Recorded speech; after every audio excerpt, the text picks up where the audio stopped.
Hello everyone, this is me Safia here और मैं आपके लिए लेके आई हूँ एक और रीडिंग जो कि होगी उन लोगों के लिए जो जानना चाहते हैं कि फ्यूचर क्या होगा इस रिलेशनशिप का। तो ये रीडिंग चेक कर सकते हो। इस रीडिंग में हम फ्यूचर जानेंगे इस रिलेशनशिप का और साथ में ये भी जानेंगे कि गिवन सिचुएशन में आपको क्या करना चाहिए। So stay tune. और रीडिंग शुरू करने से पहले रिमाइंड करवा दूँ कि ये एक जनरल रीडिंग है, सबके साथ मैच कर भी सकती है और नहीं भी। सो जो बातें जो मैसेजेस मैच करते हैं उन मैसेजेस को पिक करो और बाकी सबको छोड़ दो। अगर आप पर्सनल रीडिंग्स चाहते हो पेपॉल से इजी पैसे से पेमेंट कर सकते हो, सिर्फ तभी रीच आउट करो ताकि आपका भी टाइम वेस्ट नहीं हो और मेरा भी। सो लेट्स सी कि क्या होगा फ्यूचर इस रिलेशनशिप का, जो भी रिलेशनशिप आपके माइंड में है right now. Let's begin. The runner is in a codependent relationship, fear of intimacy, listening to ego. I feel like कि आपका जो पर्सन है राइट नाउ वो जो भी आप लोगों का रिलेशनशिप है, जिस तरह की भी करंट सिचुएशन है, उसमें आपका पर्सन भाग रहा है इस रिलेशनशिप से, कमिटमेंट से, इंटीमेसी से। और काफ़ी हद तक फियर है उसको, अटैचमेंट का, फियर ऑफ कमिटमेंट है बहुत स्ट्रांग। और मुझे लगता है कि वो बहुत ज़्यादा अपनी ईगो को सुन रहे हैं। सो मुझे लगता है कि आने वाले टाइम में आपके रिलेशनशिप में आप अपने पर्सन को भागते हुए देखोगे इस रिलेशनशिप से। अपनी फीलिंग्स ऑन भी नहीं करेंगे और एक्शन भी नहीं लेंगे। Let's see more cards here. Ascending, transcending obstacles, learning expansion and new phase preparing for union. मुझे लगता है कि अगर अभी आपका पर्सन आपके रिलेशनशिप से, इस कनेक्शन से भाग रहा है तो उसे भागने दो, क्योंकि कहीं ना कहीं जितना ये दूर भागेंगे और आप इसको चेज़ नहीं करोगे तो ये खुद रुक के पीछे मुड़कर देखेंगे आपकी तरफ और सोचेंगे कि आपने इनको चेज़ क्यों नहीं किया। फिर ये आपकी तरफ खुद आएंगे। लेकिन अगर आप इनको चेज़ करते रहोगे, चेज़ करते रहोगे, चेज़ करते रहोगे, बात करने की कोशिश करोगे, कमिटमेंट डिमांड करोगे, बेग करोगे इस इंसान को स्टे करने के लिए आपके साथ, मुझे लगता है उतना ज़्यादा रिलेशनशिप जो है वो और ख़राब होता जाएगा और पर्सन और दूर भागेगा। जहाँ पर आपने इसको चेज़ करना छोड़ा, ये पर्सन खुद ब खुद कमिटमेंट के लिए, सिचुएशन को बेहतर करने के लिए खुद एक्शन लेगा। जितना ज़्यादा आप बेगिंग स्टेट में आ जाओगे कि ये आपको कमिटमेंट दे, ये फैमिली से बात करे, ये करे, वो करे, मुझे लगता है उतना ज़्यादा आपका पर्सन आपसे दूर भागेगा। कहीं ना कहीं आपका जो रिलेशनशिप है इस इंसान के साथ, इसके इमोशनल अगर हम स्टेट की बात करें तो वो अटैच है आपसे, लेकिन एट द सेम टाइम जितना ज़्यादा आप इसके पीछे भागोगे ना, उतना ज़्यादा ये तेज़ आपसे दूर भागेगा। सो अगर आप ऐसा कर रहे हो तो स्टॉप डूइंग दैट। अगर ये पर्सन आपसे दूर जा रहा है, डिस्कनेक्ट करना चाहता है आपके साथ राइट ना, करने दो, क्योंकि ये खुद ब खुद आपके पास वापस आएगा, अपने आप को अंडरस्टैंड करते हुए, अपने फियर को वर्क करते हुए, जो कि इसको है कमिटमेंट को लेकर, इंटीमेसी को लेकर। सो कहीं ना कहीं जो इसके अपने फियर्स हैं उसको फेस करने दो। जितना ज़्यादा आप इससे प्रेशराइज करोगे उतना आपका रिलेशनशिप खराब होगा। Underneath it, we do have seduction, attraction, flirting, dating, hooking up, temptation, third party interference। मुझे लगता है कि आपका रिलेशनशिप इस इंसान को लेकर जो है वो काफ़ी सारी चीज़ों से इन्फ्लुएंस्ड है। मुझे लगता है कि आपका रिलेशनशिप काफ़ी ज़्यादा, उसमें अट्रैक्शन तो है। आप जब तक इस इंसान के साथ डेट करना चाहते हो आप डेट कर सकते हो, but at the same time मुझे लगता है कि ये जो है थर्ड पार्टी का इंटरफेरेंस भी होगा इस रिलेशनशिप में आने वाले टाइम में।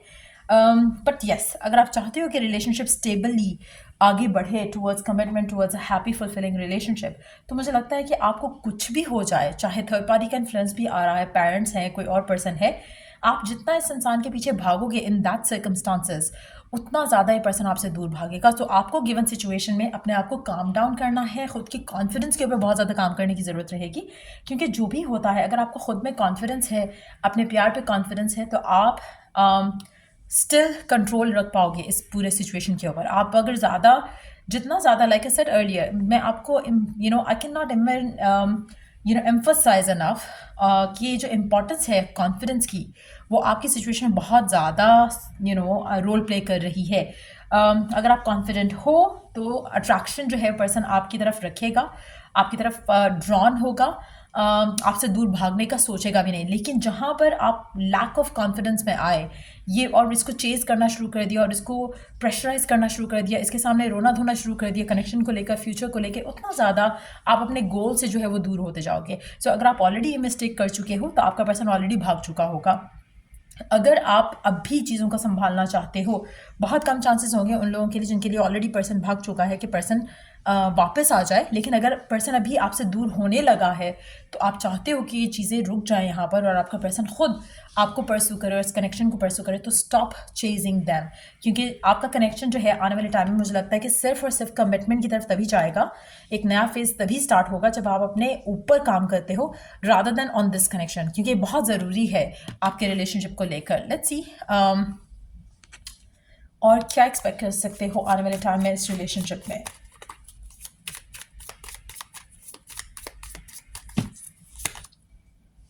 ऑफर, अगर आप अपने ऊपर काम करते हो, अपने आप को बेहतर करते हो, चेज नहीं करते, तो एक नया बिगनिंग, एक नया चैप्टर ज़रूर आएगा। अगर आप ऑलरेडी ब्रेकअप से डील कर रहे हो, पर्सन आपके पास वापस आएगा। आप में से कुछ लोग एयर साइन हो सकते हो या फिर एयर साइन को डील कर रहे हो सकते हो, जेमिनी, लिब्रा, एक्वेरियस। एक नया चैप्टर जो है वो शुरू होगा जब आपका पर्सन जो है रेडी होगा कमिटमेंट के लिए, उसको इस कनेक्शन के अंदर पोटेंशियल दिखेगा।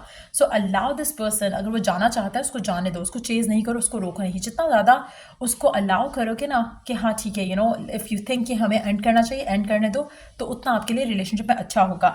अगर आपका पर्सन और आपके दरम्यान में सब कुछ परफेक्ट चल रहा है और आप चाहते हो कि रिलेशनशिप जो है वो ट्रांससेंड करे towards a higher level of commitment, एक नया चैप्टर आप दोनों का स्टार्ट हो, तो मुझे लगता है कि इन दैट सिचुएशन आपको अपनी अंदर एक कॉन्फिडेंस फील करना चाहिए जिससे पर्सन आपकी तरफ ही माइल रहे, आपकी तरफ ही अट्रैक्टेड रहे, आपकी तरफ ही उसका झुकाव रहे।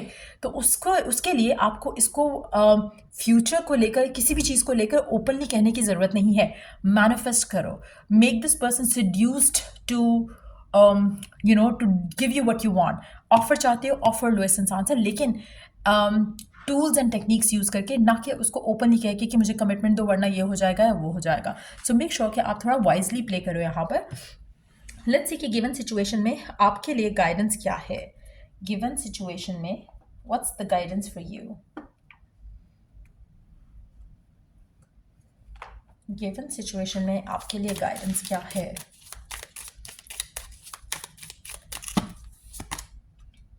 Make a change, welcome change in to your life. पहली चीज़, अपने आप को चेंज करो, अपने आपके अंदर पॉजिटिविटी लाओ और फिर वेलकम करो इस चेंज को जो आप डिज़ायर करते हो अपने पर्सन में और इस रिलेशनशिप के फ्यूचर में। Let's see, find mind, longing is the portal to wholeness. आप जो भी लॉन्ग कर रहे हो, जिस चीज़ के लिए भी डिज़ायर कर रहे हो, आप विश कर रहे हो, वेट कर रहे हो, और उस चीज़ को लेकर जैसे अगर आपका टाइम अपार्ट है इस इंसान को लेकर, या फिर अगर आप साथ में भी हो और जो चीज़ आप चाह रहे हो, अगर आप उसको इस तरह से चाहो कि आपको बिलीव रहे कि ये पर्सन, ये सिचुएशन आपकी मैनिफेस्ट हुई और आप इस चीज़ को लेकर एक कंप्लीटनेस फील करो अपने अंदर और उसको चेज नहीं करो, तो ये सिचुएशन आपके हक में होगी ही डेफिनेटली। सो कोशिश करो कि instead of chasing after something, अपने अंदर से एक फीलिंग स्टेट जो है वो चेंज करने की कोशिश करो जहाँ पे यू फील कि एवरीथिंग इज़ परफेक्ट। आपका पर्सन आपको कमिटमेंट भी देगा, सब कुछ आपके हक में बेहतर भी होगा, फैमिली भी मानेगी, सिचुएशन भी ख़राब नहीं होगी, चाहे दुनिया मर्जी इंटरफेयर कर ले, आपका रिलेशनशिप सॉलिड है, स्टेबल है, आपका पर्सन आपको चाहता है। एफर्मेशंस यूज़ करो इस तरह की जो कि आपको सही माइंडसेट में रख सके। सो ये चीज़ें आपको काफ़ी हेल्प करेंगी to manifest what you want. Turn over a new page, let love lead the way for change. Again, मुझे लगता है कि आप में से कुछ लोगों के लिए आपकी कैसेट एक जगह फंस गई है, कमिटमेंट कमिटमेंट कमिटमेंट, शादी शादी शादी, रिलेशनशिप को आगे लेके जाना। आपको स्टॉप करना है ये सब करना। आपका पर्सन होना चाहिए ये सब कहते हुए कि उसको चाहिए ये रिलेशनशिप आगे जाता हुआ। आपका और आपके पर्सन के दरमियान में जो भी आर्ग्यूमेंट, फाइट या डिसएग्रीमेंट है, मुझे लगता है मेजॉरिटी लोगों के लिए एक टॉपिक रह गया है डिस्कशन का, और उसी के ऊपर बात होती है, उसी के ऊपर फाइट होती है, उसी के ऊपर आर्ग्यूमेंट होता है। उसमें अट्रैक्शन का एलिमेंट ख़त्म हो रहा है। जितना ज़्यादा आप सेम उसी चीज़ को रिपीट करते रहोगे, वही सेम कैसेट बजाते रहोगे, आपके लिए, आपके पर्सन के लिए रिलेशनशिप में अट्रैक्शन जो है वो ख़त्म हो जाएगी। इसलिए सेडक्शन का एलिमेंट बहुत मैटर करेगा, अट्रैक्शन का एलिमेंट बहुत ज़्यादा मैटर करेगा। अगर आपका कनेक्शन में लाइट हार्टेड एनर्जी नहीं है तो थर्ड पार्टी सिचुएशन जो है वो डेफिनेटली आपके रिलेशनशिप को आपके हाथ से निकाल कर ले जाएगी। सो मेक श्योर कि आप अपने आप को चेंज करो, अपने आप को पॉजिटिव करो, और फिर अलाउ करो कि पर्सन खुद आपकी तरफ एक्शन ले, और बिलीव रखो और फेथ रखो। सो यार, ये रीडिंग आप लोगों की अगर आपको हेल्प किया हो, गाइड किया हो, तो लाइक शेयर सब्सक्राइब ज़रूर करो। और till I do the next reading आप लोगों के लिए, टेक केयर, बाय।